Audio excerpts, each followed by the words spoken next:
Olá, tudo bem? Eu espero que dessa vez o som do nosso estudo aqui saia melhor do que o do anterior. Nós estamos estudando o panorama bíblico e estamos na terceira carta, epístola de João. Eu gravei no domingo, no sábado, na verdade, enviei, só que o áudio, né, o som ficou muito baixo.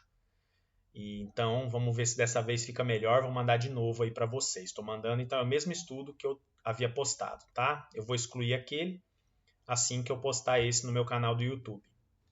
Muito bem. Terceira carta ou epístola de João. Nós já vimos lá atrás, em outros estudos, num outro momento, a diferença entre carta e epístola, tá certo? Não vamos voltar nesse assunto. Não importa se é carta ou epístola, fato é que quando é carta é destinada a uma pessoa, a uma comunidade, a um público muito específico. Né? Epístola é quando ela se expande, apesar de inicialmente ela ter destinatários específicos. Tá? Então, carta, epístola, terceira de João. Como é um texto que tem só 15 versos, né? Então vamos fazer a leitura aqui juntos, porque a leitura desses 15 versos já fala muito. Então é mais um livro do Novo Testamento aí que você vai poder dizer que leu todo. E nós leremos juntos aqui, ó. Vou ficar aqui de lado. Deixa eu ver de que lado aqui. Isto. O presbítero ao amado Gaio, a quem amo na verdade. Amado, oro para que você tenha boa saúde e tudo lhe corra bem, assim como vai bem a sua alma. Muito me alegrei ao receber a visita de alguns irmãos que falaram a respeito da sua fidelidade, de como você continua andando na verdade. Não tenho alegria maior do que ouvir que meus filhos estão andando na verdade. Amado, você é fiel no que está fazendo pelos irmãos, apesar de lhes serem desconhecidos. Eles falaram à igreja a respeito desse seu amor. Você fará bem se os encaminhar em sua viagem de modo agradável a Deus, pois foi por causa do nome que eles saíram sem receber ajuda alguma dos gentios. Pois, nosso dever receber com hospitalidade a irmãos como esses, para que nos tornemos cooperadores em favor da verdade. Escrevi à igreja, mas Diótrefes, que gosta muito de ser o mais importante entre eles, não nos recebe. Portanto, se eu for, chamarei a atenção dele para o que está fazendo com suas palavras maldosas contra nós. Não satisfeito com isso, ele se recusa a receber os irmãos, impede os que desejam recebê-los e os expulsa da igreja. Amado, não imite o que é mal, mas sim o que é bom. Aquele que faz o bem é de Deus, aquele que faz o mal não viu a Deus. Quanto a Demétrio, todos dão bom testemunho dele, inclusive a própria verdade. Nós também damos, e você sabe que o nosso testemunho é verdadeiro. Tenho muito que lhe escrever, mas não desejo fazê-lo com pena e tinta. Espero vê-lo em breve, e então conversaremos face a face. A paz seja com você. Os amigos daqui lhe enviam saudações. Saúde os amigos daí, um por um. 15 versos deste texto, 3 João. Em 15 versos nós temos algumas mensagens pontuais, então o estudo de hoje não é longo, é inclusive até breve, bastante breve, bem diferente do que vai ser daqui a pouco. Terminando 3 João, nós passaremos por Judas e então entraremos no estudo do livro do Apocalipse. E ali cada estudo vai demandar um tempo bem maior devido à complexidade dos textos. Tá? Aqui é um texto relativamente simples, como a própria leitura já nos orienta. Né? Essa carta foi escrita pela mesma pessoa que escreveu 2 João, então fica evidente. Ela é enviada a Gaio, a gente já vê isso lá no início do texto, né? Dirigente de uma igreja e amigo chegado do autor, diz que é amado dele. Né? O autor é um presbítero que se queixa de Diótrefes, um líder da igreja, que é contra ele e os seus ensinamentos. Então o presbítero está se queixando de Diótrefes, que é um líder da igreja que vai contra o que ele estava ensinando. Diótrefes até impede que a igreja receba irmãos e irmãs que vão de lugar em lugar anunciando o evangelho. Resumindo, Diótrefes não queria que a igreja recebesse os evangelistas, os missionários da época. Então, esse Diótrefes realmente não estava sendo usado por Deus, pelo contrário, infelizmente usado pelo próprio Satanás dentro da igreja, né? A gente observa isso. Ele conta mentiras contra esse presbítero e os seus colegas, veja só, né? O autor promete ir em breve até lá para pôr tudo em ordem, para colocar tudo em ordem. Então ele disse, olha, eu tenho muita coisa para escrever, né? Não quero fazer isso com pena e tinta, quero falar face a face, conversar face a face e estarei com vocês em breve. Então, Diótrefes era a pedra aí no sapato dessa igreja. Infelizmente, muitas igrejas têm essa pedra no sapato, né? Tem pessoas assim que causam divisões, que causam dissensões, facções, confusões dentro das igrejas, das comunidades da fé, né? Inclusive, mais tarde eu vou tecer um comentário muito interessante em relação à divisão da igreja evangélica brasileira e mundial, né? Que é muito triste, é por isso que estamos tão enfraquecidos, né? Como evangélicos. Autoridade. O autor é o presbítero que escreveu 2 João, teria sido escrito no mesmo lugar e mais ou menos no mesmo tempo que foi escrita também 2 João. Não é possível dizer qual das duas foi escrita primeiro, foi colocado em ordem assim, primeira, segunda, terceira, mas não dá para saber qual foi escrita primeiro, não tem como cravar isso. O destinatário é Gaio, que é um líder de uma igreja cujo local é desconhecido, não dá para saber de onde é essa igreja, tá bem? Então, isso daí é a questão da autoria e da data. Tranquilo, não tem muito segredo. O próprio texto já nos diz isso, né? Vamos para a mensagem, então. Esse texto de 15 versos apresenta problemas de uma igreja do primeiro século, igrejas sempre apresentando problemas, né, desde o primeiro século.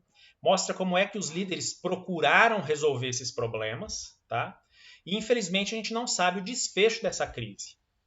Problemas que sempre aparecem, né? E é preciso que os membros da igreja tomem as medidas necessárias para resolvê-los. E aí a gente vê, por exemplo, que medida a gente toma? Procurando sempre ser fiéis à verdade, como diz o verso 3, e fazer o que é bom. E aí lá no verso 11 tem que quem faz o bem é de Deus, e quem não faz o mal nem viu a Deus. Então, basicamente, esse texto fala disso, desses problemas do Diótrefes causando confusão. E aí eu queria fazer aquele comentário que eu disse e trazer essa reflexão já partindo para o final do nosso estudo, até porque esse terceiro texto aí de João, 3 João, com 15 versos, é bastante simples. E aqui, o problema central aí é o Diótrefes, que está causando divisão na igreja, que está mentindo, falando mentiras em relação ao presbítero e as suas mensagens, a sua pregação, não recebia missionários, era uma pessoa difícil e complicada, em Goiás diríamos custosa, né? Bem complicada mesmo, precisando de disciplina e exortação forte. Queria tecer o seguinte comentário, eu disse da fraqueza, da fragilidade da igreja evangélica brasileira e mundial. Quando eu falo evangélica, eu falo /protestante, vamos pensar assim. Se nós olharmos, por exemplo, a Igreja Católica Apostólica Romana, nós vemos que é uma igreja que não tem divisões, via de regra. Vamos falar um pouquinho disso. A gente vê uma divisão forte da Igreja Católica Apostólica Romana lá em 1517, quando Martinho Lutero desenvolve as suas teses, 95 teses, e então, para reformar a igreja, não aceitaram, ele foi excomungado, e então nasce a igreja protestante, a partir da igreja luterana, que Lutero então inicia, né? Ali foi um cisma, foi um racha importante. Só, se você seguir a história de 1517, 500 e poucos anos para cá, o que a gente vai ter? A gente vai ter alguns movimentos aí, 20 anos atrás, movimentos fortes da renovação carismática dentro da Igreja Católica Apostólica Romana, que esse movimento não foi suficiente para causar um racha, um cisma, uma divisão. Não nasceu uma nova Igreja Católica Apostólica Romana. Todas estão submetidas ao Vaticano e ao Papa, sem entrar no mérito do que é certo, o que é errado, se isso é bom ou ruim. Estou falando da importância da unidade da igreja. Aí a gente vai para os protestantes, pega lá 1517, quando nasceu então o protestantismo. Então a Igreja Católica Apostólica Romana, que era a igreja que existia, já estava há 1517 anos aí, né? Aí surgimos como protestantes, 1517. Para pensar e ver de 1517 para cá, 500 e poucos anos, né? Da Reforma Protestante, quantas igrejas nasceram? Quantas foram fruto de racha, de divisão, de briga por poder? Como diz o texto aí, Diótrefes quer ser mais importante do que todo mundo. Tem muita gente aí, membro de igreja, que quer ser mais importante do que outros, e aí cria sua própria igreja para ser o dono, o apóstolo, né? O chefe daquela manada ali, né? Daquela turma. Ele quer comandar, ele não quer ser subordinado a nada nem a ninguém. Então, olha, vamos fazer aí as contas. Para a gente não ficar falando aí de outras igrejas, porque a gente pode pegar, por exemplo, eu falei 1517 para cá, e tem Lutero com a igreja luterana, aí vem a igreja anglicana, aí vem o João Calvino trazendo a questão calvinista, e assim surgindo as igrejas, e vem, enfim. O tempo foi passando quando a igreja presbiteriana resolve vir para o Brasil. Então vamos falar do presbiterianismo. Eles vieram para o Brasil, vamos falar do presbiterianismo brasileiro, especificamente brasileiro, para não falar fora. E aí o que acontece? Eles começaram a ensinar teologia, estudos teológicos, enfim, seminários para a formação de pastores locais brasileiros. Só que a igreja presbiteriana norte-americana, que é a que veio para o Brasil com o Simonton, né? Inclusive tivemos aniversário esses dias do presbiterianismo no Brasil, da chegada do Simonton. O que a gente tem? A gente tem divisões. Então, por exemplo, a Igreja Presbiteriana Independente do Brasil, há 117 anos atrás, resolve romper com a Igreja Presbiteriana, que era americana, que estava aqui, né? A IPB, Igreja Presbiteriana do Brasil, mas que era comandada, então, pela norte-americana. Por que romper? Porque os pastores brasileiros que estavam se formando entendiam que o ensino teológico deveria ser contextualizado à realidade brasileira e não um enlatado norte-americano. Entendiam que deveria ser independente do financiamento, do dinheiro norte-americano, porque quem financiava as ações evangelísticas e a igreja presbiteriana no Brasil eram os Estados Unidos da América, a PCUs, a presbiteriana dos Estados Unidos, e com isso eles exerciam o quê? Domínio e davam todas as diretrizes como essa igreja devia acontecer no Brasil, inclusive do ponto de vista doutrinário e teológico, e aí teve um problema. Eles aceitavam a maçonaria, então membros, pastores, inclusive que eram maçons. E aí os pastores brasileiros que estavam ali surgindo, liderados pelo reverendo Eduardo Carlos Pereira, entenderam que não dava para ficar refém do dinheiro norte-americano e nem da teologia norte-americana, porque coisas como essa de aceitar a maçonaria a gente não podia aceitar. E se estávamos reféns, presos a essas duas coisas, teologia e dinheiro, a gente não ia ter como romper com a ideia da maçonaria. E então eles decidem romper, um grupo de pastores e presbíteros decidem romper e nasce então a Igreja Presbiteriana Independente do Brasil. Independente do dinheiro, independente da teologia norte-americana. Essa é a ideia, né? Essa é a ideia do cisma. Só que se a gente olhar no contexto, tem a IPB, daí sai a IPI, nós, né? Presbiteriana Renovada, Presbiteriana Unida, Presbiteriana Conservadora. Só no Brasil eu já falei de cinco ramos aí do presbiterianismo. Então, imagine as outras igrejas. Igreja Batista, por exemplo. Tem igreja batista de tudo quanto é tipo. Igreja Assembleia de Deus, diversos ministérios. Nós temos igrejas que surgem a cada dia, né? A cada dia nasce uma igreja aí no Brasil.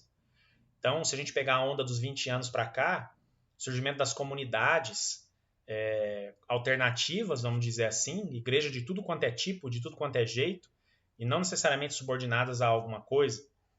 Então isso foi o quê? Pulverizando os protestantes, os evangélicos ficaram pulverizados. Então, se enquanto a Igreja Católica Apostólica Romana concentra forças em uma única igreja, apesar do movimento carismático, por exemplo, mas enfim, eles são do mesmo guarda-chuva, nós temos entre nós, protestantes evangélicos, uma divisão absurda.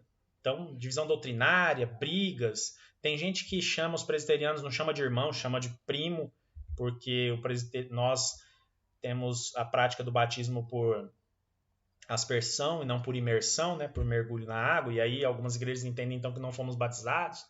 Tem a questão do negócio do batismo do Espírito Santo, tem que falar em língua, não tem que falar em língua, uma briga lascada entre os evangélicos e protestantes, tá certo? E isso acaba o quê? Nos enfraquecendo enquanto igreja. Então nós precisamos lutar pela unidade. O grande problema é o ser humano. Tem muito diótrefes espalhado pelas igrejas protestantes evangélicas brasileiras. Muitos diótrefes que querem ser mais importantes do que os outros.